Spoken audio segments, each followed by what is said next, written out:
50 Australian deaths from intentional paracetamol overdose, the biological impact of vaping. Tobacco is missing from the vape, these e-cartridges. The nicotine are the ones that are the most common. Exposure of nicotine in mice affects generations of mice. The CEO who has shared the number one question to never ever ask at a job interview: wait until you're called back. This question is a lightning rod of controversy. The views expressed in this podcast do not reflect the views of our employers. These are very much our own thoughts and opinions. Today is quite cold for a Queenslander. Yes, that's true. For people who are born in the state of Queensland or live in the state of Queensland, probably just born in the state of Queensland, every other part of Australia, more south of us, has this idea that we are just weaklings when it comes to the cold. We kind of are, aren't we? I think the slightest brisk breeze. I was walking past my office mates and I saw one of them had like a full-on puffer jacket, full-on down I've seen jacket. a lot. I was catching the bus this morning to work and it's just everyone had pulled out their winter coat. Now, I wasn't born in Brisbane, but I came to Australia when I was 8. So there seems to be like an age cutoff for when the wimpiness sets in. So at 8... I think people acclimatise too. So they'll come from Europe and... they inherit the Queenslander weak cold gene. They do. I went to a conference in Tasmania and all the Melburnians who went to the same conference made it their mission to walk past me and say, are you wearing 8 layers right now? Are you wearing like an undershirt, like a thermal vest and 2 jackets? And what's going on? And then they go, oh, do you want the secret of resisting the cold? Oh, yeah, tell me the secret. Don't be a wimp. We will embark on episode 8 of Crossover Connections with Jack Wang. This is our podcast about science, technology, education, productivity, and how all of it is connected. My name is Jack Wang, and I'm a microbiologist and professor based at Australian University. My name's Amanda, and I'm currently working as a manager of clinical research. And for the context, both of us have our areas of expertise within science. We both work broadly in the molecular clinical sciences, but we clearly have our blind spots and our areas where we are quite ignorant of things happening outside of our tiny little sphere. I thought our sphere of influence was much bigger than it really is. That's a very nerdy expression right there. Again, evidence of our rather narrow tunnel vision of the world of science. The first segment of our podcast is something called The Connect, where we revisit old topics that have once graced the headlines in previous episodes of the podcast, and we will see how those issues have emerged and progressed. And the first headline of today is from the New York Post. Entitled Gen Z is the most difficult generation in the workplace. This is touching base again on the entrenched prejudice against young people. I won't even call millennials young people anymore, though that's what people kind of think about. We are millennials. We are millennials, yes. And we are not in Gen Z. No. So they are facing an even more harsh view towards them. This study, if you can call it a study, literally went out to interview all of these different employers to find out just how much they really hate young people. And it seems like everyone universally in the workplace does not have a good view of young people. What did this quote-unquote study find out about Gen Z in the workplace? So this study is saying that almost half, or 49% of respondents declared it difficult to work with Gen Z all or most of the time, while a staggering 79% said they find them the most difficult generation to have in the workplace. Of that majority, 59% said they've had to fire a Gen Z employee, and 20% even claimed to have axed one of the young workers within a week of their start date. A couple of things here. This is from the New York Post, which I believe isn't seen with the same prestige as the New York Times, let's just say.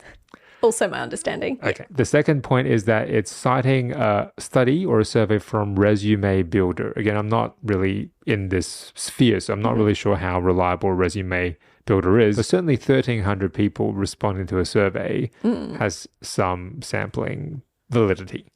But also there's confirmation bias, right? So for sure. If you had no issue with Gen Z, you probably wouldn't be responding to a survey. Absolutely. About what do you think about Gen Z in the workplace. It's like when we do teaching evaluation surveys, a lot of colleagues will complain that it's bimodal. You'll either really love the teacher or really hate the teacher, and then you respond.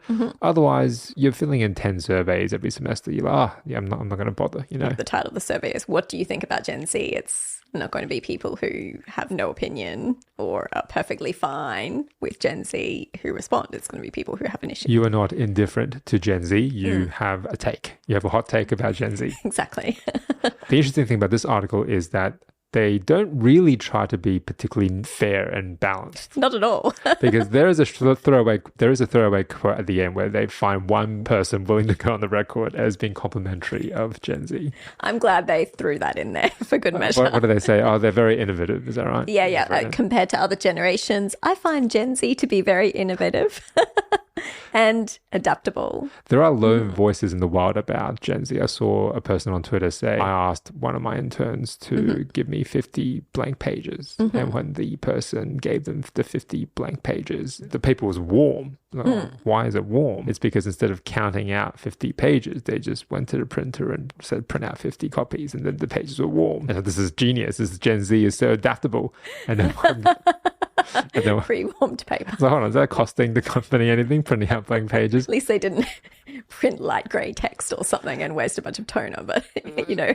Yes, and I don't know if there's any count through the company. Even if you're printing out blank pages, there's a cost to it. One of the comments to the tweet was, you're laughing now, but once you become accustomed to the luxury of warmed paper, you can't go back. So it's really a setback for the company. Look, I could have done with some warm paper today. Yeah. So this article is just another example of the piling on, the generational prejudice against these young people. People are pretty terrible to Gen Z. They're pretty terrible. And whether it's earned or not, I don't think this attitude helps. No, it doesn't. And if you go through and read the comments, which I don't recommend, pretty much chiming in with their, this young person on their phone the whole time, and they were trying to serve me at this restaurant, and then et cetera, et cetera. So all these negative things out there about the Gen Z.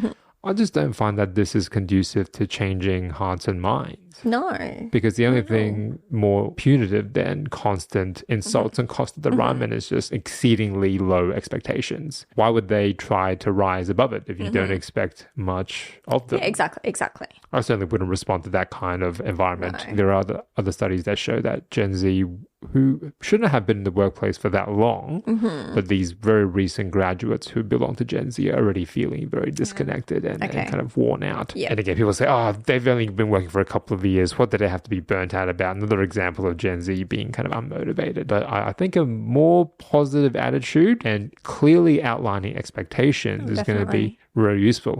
If they don't know what's expected of them and you don't make that clear, then no one actually has a chance to win. Any personal experiences you would say, generalizations you would have about Gen Z from your experience? I think equal measure. I've had really good examples of candidates. I've had very interesting examples, and I've also had really outstanding examples of Gen Z students. And I do work with students, but the problem, I guess, is that I work in a university. So there's confirmation bias. All the people who come to university have a certain willingness to be committed to what they're learning or what they're pursuing. Not an overwhelming commitment, but certainly a baseline level that's higher. Let's not go over the top. Baseline level that's a little higher than maybe out there in the general community. So I don't know, maybe out of these people who are being surveyed, I don't know what level of young people or what type of young people they're working with. But it's a mixed bag. I can say the same about any age group. Yeah, for sure. I agree. So again, I want to see the same survey of every single age group and see if Gen Z are really the worst. But again, it's confirmation bias. Gen Z will be ranked the worst because people...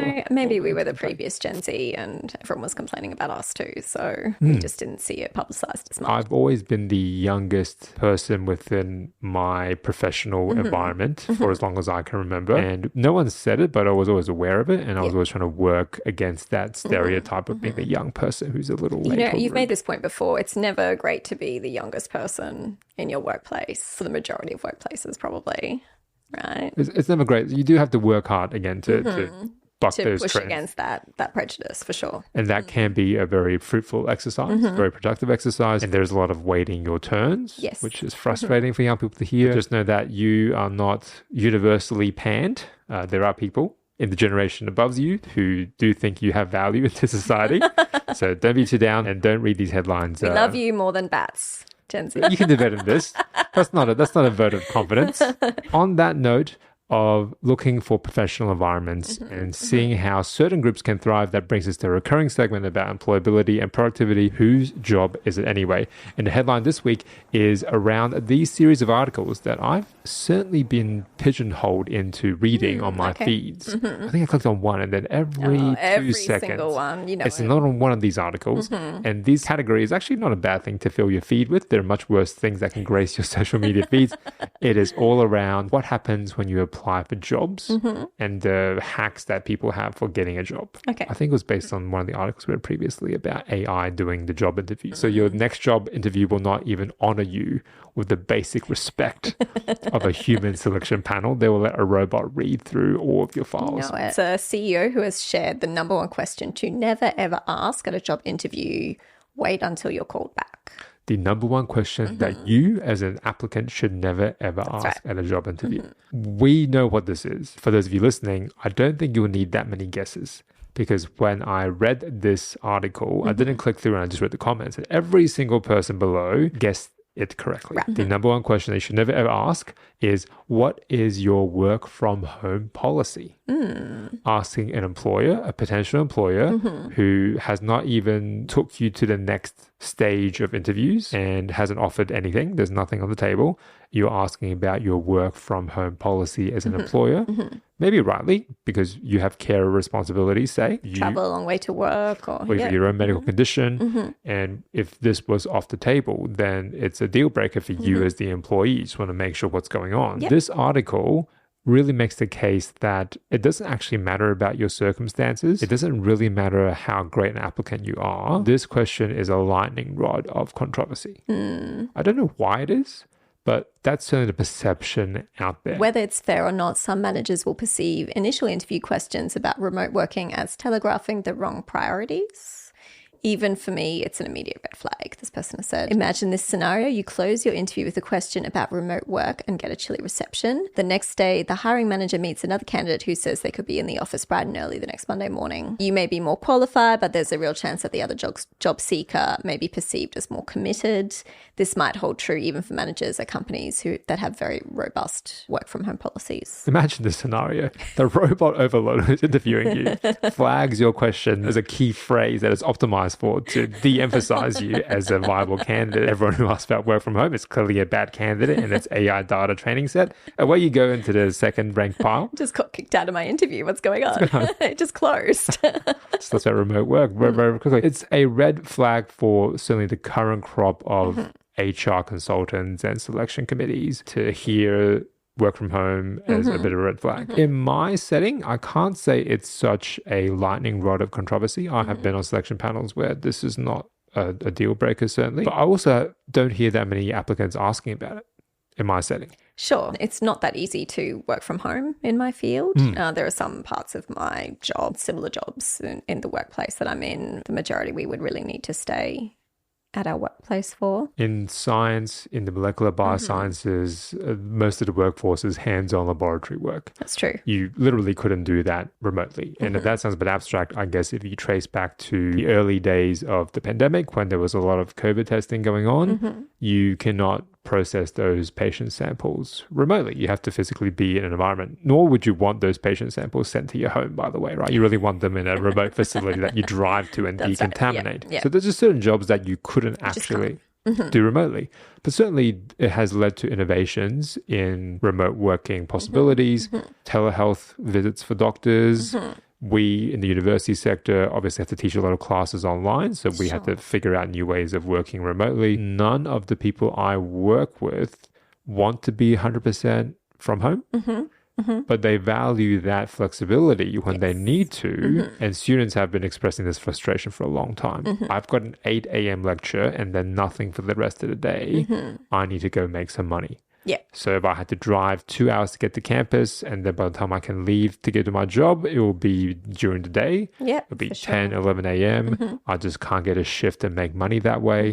Let me just watch that lecture remotely online and then get on with my life. That's fair enough. You could argue the same for that lecturer who's giving the lecture. Like, okay, well, I could get on with my life as well. I've got daycare or school drop-off or carer duties. Then I can be more flexible with the day, and I think you can be more productive as well. We've also talked about 4-day working weeks is not necessarily compromising productivity. But yeah, if you told me I could only work from home, I'm not sure what I would think about that, if I'm honest.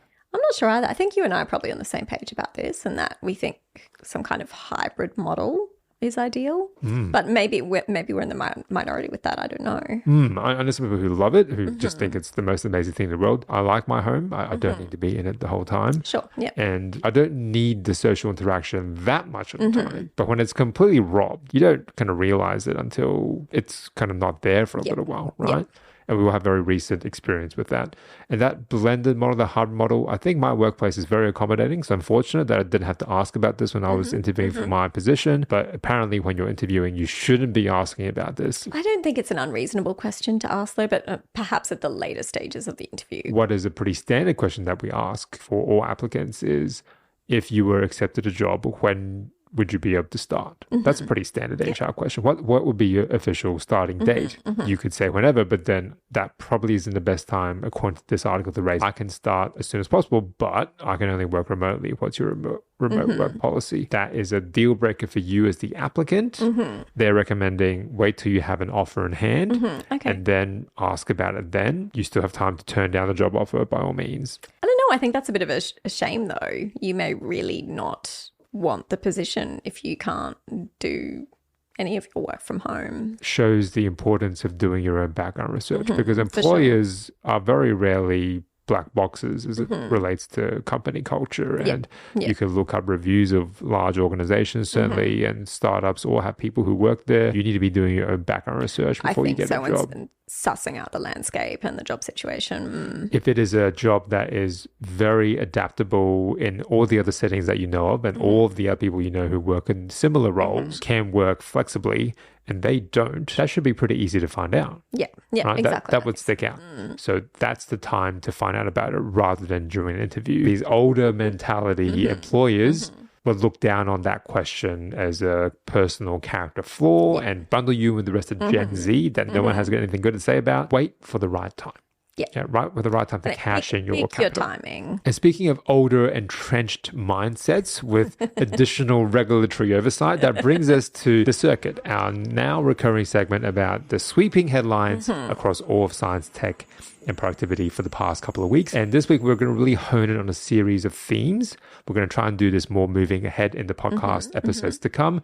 And all of the articles we'll talk about for the rest of the day revolve around the Therapeutic Goods Administration, or the TGA, within Australia. They are our governing body, which looks at medication from our perspective. Both the drug discovery side, as well as the sale, the administration, prescription of all the medication we can buy over the counter or through doctors. And they have been busy in the headlines over the last couple of weeks within Australia. The first headline is around the sale of paracetamol. Paracetamol Pack Sales are to be cut back, and this is in Australia from 2025, amid fears of overdoses. So cutting back paracetamol, the most common brand name for us is Panadol. That's right.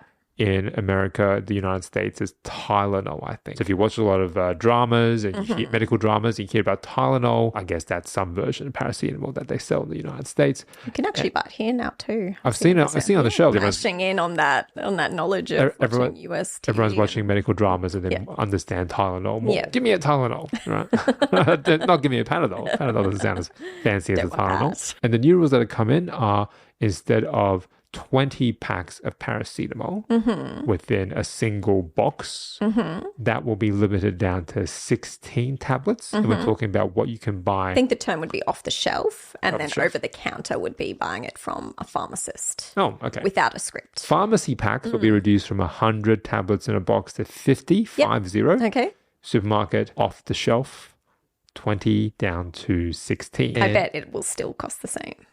I'm sure it will. The price, inflation. I mean, the price might even go up, but then you maybe raise the possibility of black market paracetamol, black market Tylenol. What the incentive or the catalyst for this regulation is a report that basically says there's a significant number of overdose cases. 50 Australian deaths from intentional paracetamol overdose. 50 is not zero. So it's a significant number. It's also not in the hundreds of thousands. So that's quite lucky.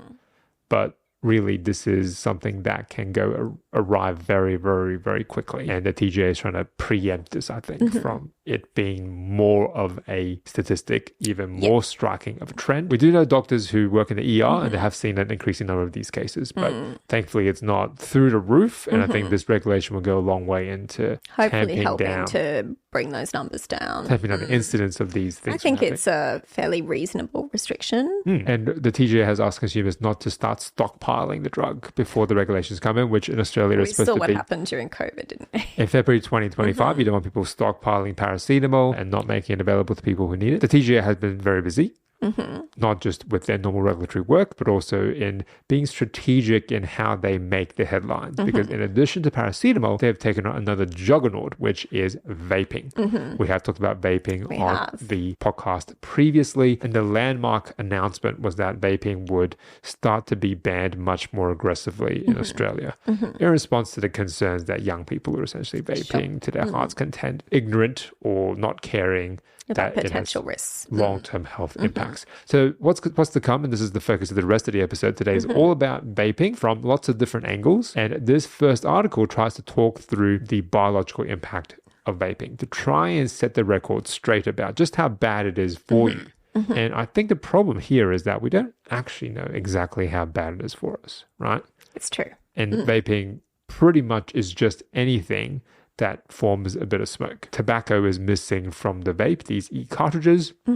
You could put lots of different things in there, candy flavored, alcohol flavored, marijuana infused cartridges, but it seems to be nicotine are the ones that are the most common because that's actually why they were quote unquote invented to begin with. That's right, to help people cut down on smoking cigarettes. So it's the physical action of holding a cigarette to your mouth, but you replace it with an e-cigarette, a vape, and it doesn't have anything else in it that resembles the cigarette to our understanding, but it has the nicotine. Has the nicotine. So that actually kind of makes sense because it helps you get off the cigarette. Yeah, like as an alternative to a patch or, something like that. That's still got that motion associated with it. But the unintended consequence of that is it's not so much the smokers who are taking up vaping. It's people who've never actually smoked a cigarette. The young people who think vaping is very cool for one reason or another. And so what is it actually doing to your body is the first question that this article was trying to ask. When you breathe in vapor, some of the chemicals are absorbed through cells in your mouth into the bloodstream. When the vapor reaches the lungs, more chemicals are absorbed there too. And then on the way back out of your mouth, more chemicals are absorbed again. And the rest is exhaled, creating a visible mist or the smoke. The danger then falls back onto what chemicals are you actually absorbing and what chemicals are in the vapes. And I think this is a very variable product. It can be lots of different things. And quite unregulated by my understanding. So it could be all sorts of different things. We don't really know, and therefore we don't really know the effects, but potentially still very dangerous. And so the follow-up question is, yes, there's a risk to everything we do. You would have seen the graphic of what has a correlation to cancer, and it's pretty much every single thing you can think of has some level of positive or negative correlation with cancer. Is vaping better than the alternative would be the follow-up question, right? So yes, it's potentially risky. Is it riskier than smoking? The consensus is that it's less harmful than actual cigarettes. But I think the consensus is also that we don't really know yet. And we don't know what those other chemicals that are put in with the nicotine into the vapes could be doing. It's a bit of an unknown. And even cigarette smoke, there is this rather famous graph of the number of cigarettes consumed per capita across time, across decades. And it's plotted relative to the number of lung cancer deaths. So most of us associate smoking with lung cancer deaths. And there is a 30-year lag between when cigarette usage peaked versus when lung cancer deaths peaked. Obviously a very strong correlation, if not causation. That's one of the strongest causations of all of biological research and medical research, I think, the linkage between smoking and lung cancer. But first of all, there was a 30-year lag. So that would have taken at least 40 years to uncover that trend. And then it has to then pass all the regulatory oversight and get entrenched into policy. So that was a very, very slow moving wave from discovery all the way to health policy. And vaping, we're just at the beginning of that, right? So vapes are we're a few years in. We just don't know, but I wouldn't be risking it. We could extrapolate with all the benefit of hindsight that a bit of smoke is probably not the best thing for you routinely to have around you and in you. And then the question that people would have is, if you use that common sense and think, it can't be that good for you. shouldn't have already been regulated, shouldn't have already been banned. And I think there's been a number of loopholes in that there were restrictions that were brought in, and this is very quickly changing, so I don't want this to date. Yep. But pretty much it's around A, who can import it, Yep. and B, once it's imported, where can you buy it from? Right. Yeah. And I think whatever we were doing, it was ineffective. It's not working. And it has, as we introduce higher regulatory frameworks around this and more rules, there may be unintended consequences as a result of that.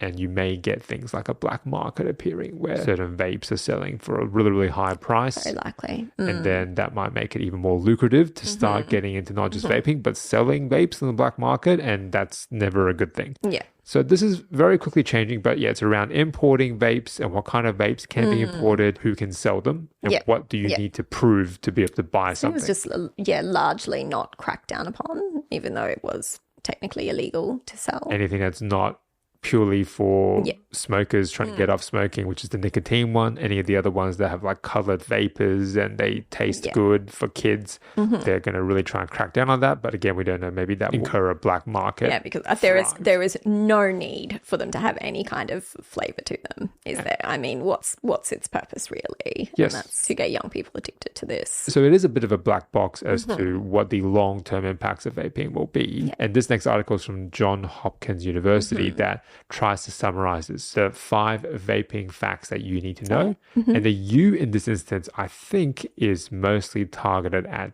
parents, I think. Right. Because most parents probably didn't even know this was a thing. Like, didn't even know Prime Energy drink is a thing until everyone is... Prime Energy drink still sold out at the supermarket. Still can't find Prime Hydration If anywhere. I can find some, I'll bring it in and we will taste test it. Yes, on the podcast. We are coming up to the end of our season 1, so we're on episode 8. Episode 10 will be our season finale. We'll do our best to try and find a Prime Energy drink or bring in a live bat, one of the two. Probably bring in a live bat would be easier than trying to get Prime Energy drink. I'm sure there's like bats just outside right here knocking at the door. Outside the fruit trees. Yeah, the bat lobbying is right on our doorstep. They are concluding vaping is less harmful than smoking, which said with all those caveats, still not safe. Yeah. And it's say generally don't consume any vapes if you can have the luxury of choice. Don't put yourself in that position. Don't consume any vapes that contain THC compounds, which I believe is marijuana. Anything marijuana-related vapes, don't do that. And it is generally just not a good thing for you health-wise. The second fact is that vaping is bad for both your heart and your lungs because of all the absorptive chemicals or the chemicals that you're absorbing through the inhalation process. Multiple portals of absorption. Chronic lung disease, asthma, cardiovascular disease. It almost independent of the chemicals in there, inhaling smoke, absorbing anything within those smoke, long term is not good. That's what they claim. 3 is the one that really got me. It's around the addictive qualities of e-cigarettes. They're saying that it is just as addictive as traditional ones, if not more so. And the reason that it could be more addictive is because the cartridges you can get for e-cigarettes, you can get, who needs a supercharged one for a start? But you can get supercharged cigarettes with double the strength of nicotine. Insane. So without knowing it, you could be inhaling the same amount of smoke, but getting double the hit of nicotine. And we talked about the last episode, nicotine is triggering receptors in your brain to form a pleasurable habit, an expectation that you will continue to receive those signals in your brain. Very, very dangerous, certainly for young people with neural pathways still fully being mapped out. It's a perfect vessel for addiction, for setting up an addiction in a young person, isn't it? I mean, when you think about it. Addiction is something that in a vacuum is quite abstract. So we like to bring it back to the purest investigations of addiction. And a lot of that time that happens in mice. And there are these studies that show mice receiving some kind of dopamine hit, and they'll get that dopamine hit if they go through and hit a button, right? And then they give other types of stimulants that are also supposed to trigger the dopamine receptors, for example, like food and solving a puzzle. I'm not sure solving puzzles on the same level. What kind of mice are these? So puzzle solve, a cup of tea, like all the different pleasures that one can have in life. They're very sophisticated pleasures. Cup of tea. And a hard-fought game of chess that they win in the end. So they've got the pure dopamine, right? The drug that triggers dopamine very purely, versus all of the other pleasures a mouse could experience. And they just pretty much press that button until they die. It's just so overpowering, that sense, that triggering sense of addiction. When you couple that with cigarette consumption or inhalation of smoke. What's the negative version of synergistic? I guess it's kind of working together to harm you way more than either of those two things independently can harm you. And this is a study that we found that shows the exposure of nicotine in mice affects generations of mice. It results in heritable changes that affect downstream generations of mice. There are cognitive behavioral impairments that they can visibly see in mice. Right? Because, I mean, you've worked with mice more extensively than I have. You can predict their behaviors pretty routinely. And if they are doing something different to the point where you can say, hey, there's something wrong with that mouse's mind or that mouse's cognitive ability. That's right. There are certain assays that they would conduct to assess these things, basically damaging future generations of offspring. The natural assumption is the female mice should minimize their exposure to stimulants because they are the one carrying the embryo within them. Yeah. And the same would apply to mothers. So pregnant mothers, smoking and drinking, it's a lightning rod of, hey, what are you doing? You're a irresponsible person. But the dad was in a corner smoking and drinking where people didn't think it's going to be a huge impact. Yeah. This study shows that male mice that have been exposed to nicotine can still impact the offspring. That's right. Negatively. And this is their offspring's offspring. Yes. So it has more than one generation. Generational changes. Of negative brain impact from nicotine consumption. So it's really warping the neural pathways by constant chronic exposure to nicotine. And this is, for them, just 12 weeks of exposure, right? Which I guess relative to the mouse's lifespan is quite a lot. But it doesn't take that much to really drastically screw up your children's children. About a sixth of the mouse's lifespan. Now that we've established the risks associated with vaping, both short-term and long-term, let's examine how we got here, how we got to this mess. Part of me is thinking, how did this happen again? How the human brain is wired, as we've explained, is that we are primed for anything that will give us any short-term stimulus, right? So we are primed for addiction. Certainly there's a genetic element to addiction, but the environmental factors are overwhelmingly dominant in some of these studies as it relates to addiction and addictive properties. The environment that we're living in doesn't help. The online environment, the dominance of not just phones, but screens and online media. And this next article is really quite chilling because what they're trying to communicate here is that this did not occur by accident. The vaping addiction in young people was a deliberate strategic advertising ploy. And this is something the vaping companies and tobacco industries during the pandemic of all times, upscaled their efforts to be very targeted in their advertising to young people. Certainly, COVID was a time when certain companies made a ton of money. Certain services just were viewed as essential. And so, for example, webcams. You just could not buy a webcam. You couldn't. For 18 months. That's true. So all of a sudden, if you made webcams, your company, I don't know why we're going bananas here. I'm not even sure if... I wish I had been in the webcam. Yeah, we should have been a webcam business. If they were marketing to everyone equally, then I think that's fair game to say, well, people will want to relieve stresses and we can maybe take over from cigarettes or use vapes as a way to kind of get in to say, this is a good way to kind of decompress without causing as much damage as something like smoking would be doing. But what they did was put all their eggs in the young people basket and scrub metadata from social media and purchase user data based on their age, their clicks, their friends, their social groups, and say, if you're a young person living in these areas and your friends are likely to be consuming media where smoking is cool or like a certain number of movies that trigger these social patterns, you will see an onslaught of vaping advertisements in your feed. It's pretty sickening to think about, isn't it? It's pretty sickening. It's horrible. And whether or not it's provable, I'm not sure.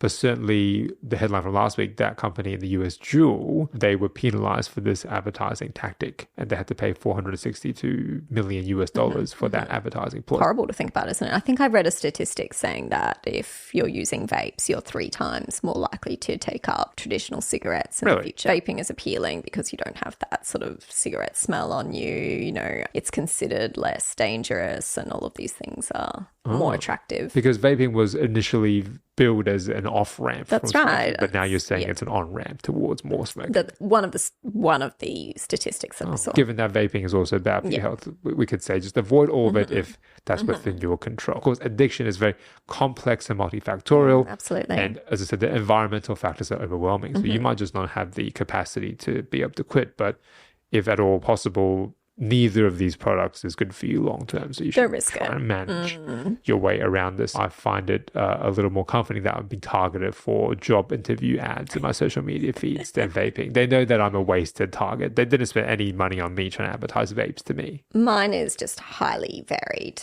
Highly varied? Yeah, highly varied. And keep the algorithm guessing. You keep the algorithm guessing. But I think you've said that since appearing on the podcast with me, we're getting targeted for more similar things. A lot of AI ads. A lot of AI ads. That's just everyone. I shouldn't say this given that I have a platform where I talk about AI, but I'm pretty tired of hearing about AI. Everyone's telling everyone that AI is going to be the thing that makes you rich or just makes you redundant. I don't really know. Yeah, it's all like these jobs you don't need any formal qualifications for, and you can use AI, or ones that say you should be using these 5 different AI hacks during the day, and that kind of thing. Well, I did see an AI app that is for podcast editing specifically. Maybe we do need So that. you put in your videos and it just edits the way it thinks you like the podcast to be edited. Okay. But what AI cannot predict is the litany of errors that we routinely make and say during the course of a podcast that I have to go through and edit out painstakingly afterwards. It was riddled with errors and riddled with faux pas that I had to manually curate. We're waiting for that plugin to come in later. Yeah, I don't think we've got that yet, do we? That brings us to crossover of the week, our weekly examination of articles that trigger all of these different areas that we're interested in within science, technology, education. And again, this episode is very largely focused on vapes. And the final article is one that talks about vaping from a regulatory perspective. But the article is saying there's no easy health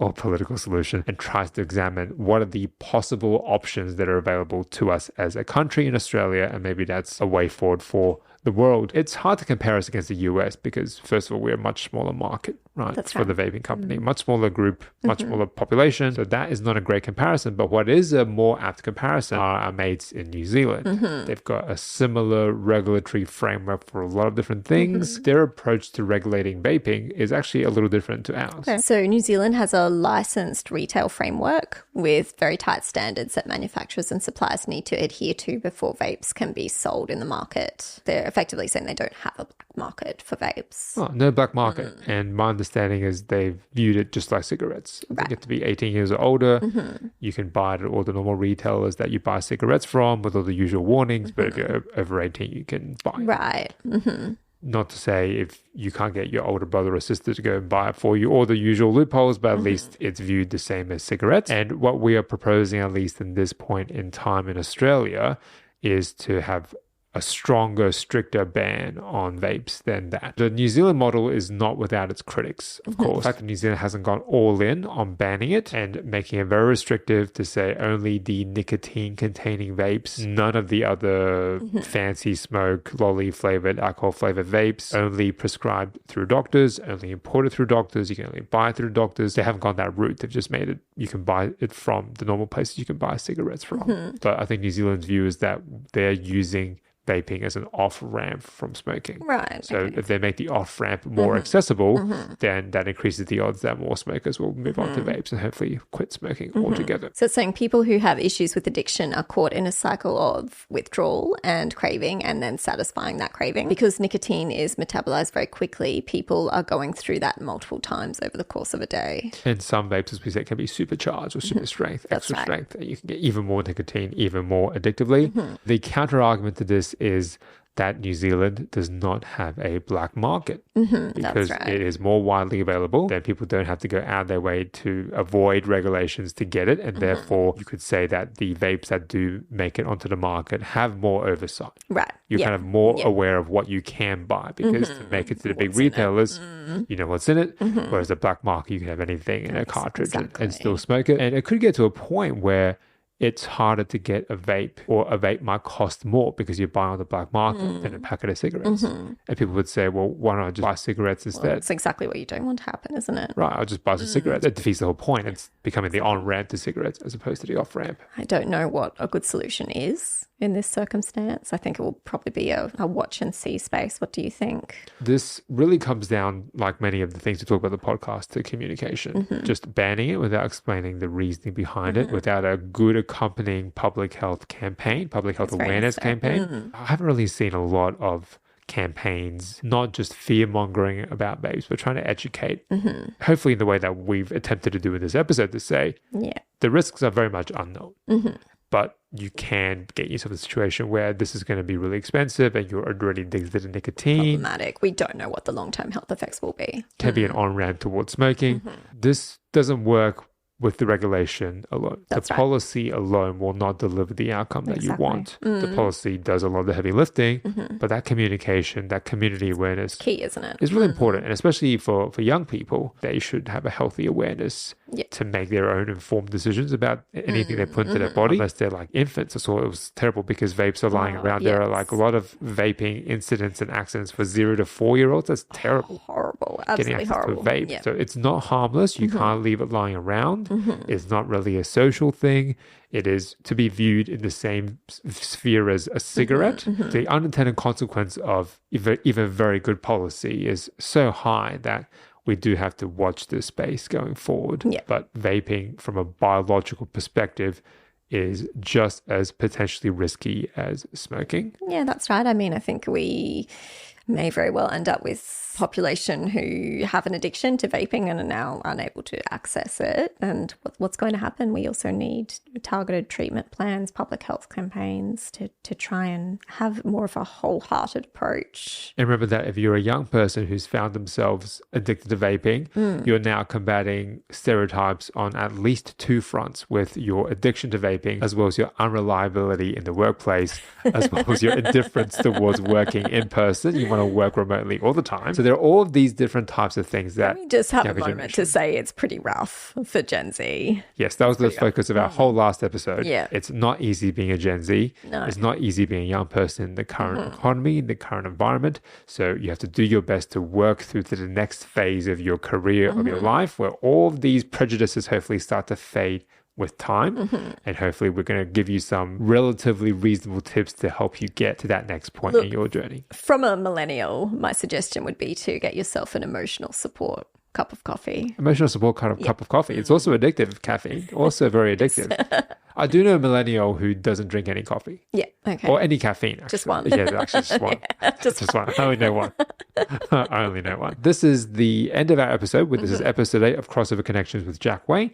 You can find our audio podcast on Spotify, Apple Podcasts, or really anywhere you download your podcast from. We are looking forward to the end of season 1 coming up. This is episode 8. So at the end of episode 10, we're going to take a bit of a break. And the aim is to move to a weekly release model in season 2. But to get there, we're going to have to take a bit of a short break. More details on that to come in the next 2 episodes. My name is Jack. And I'm Amanda. Hope to connect with you again next time around.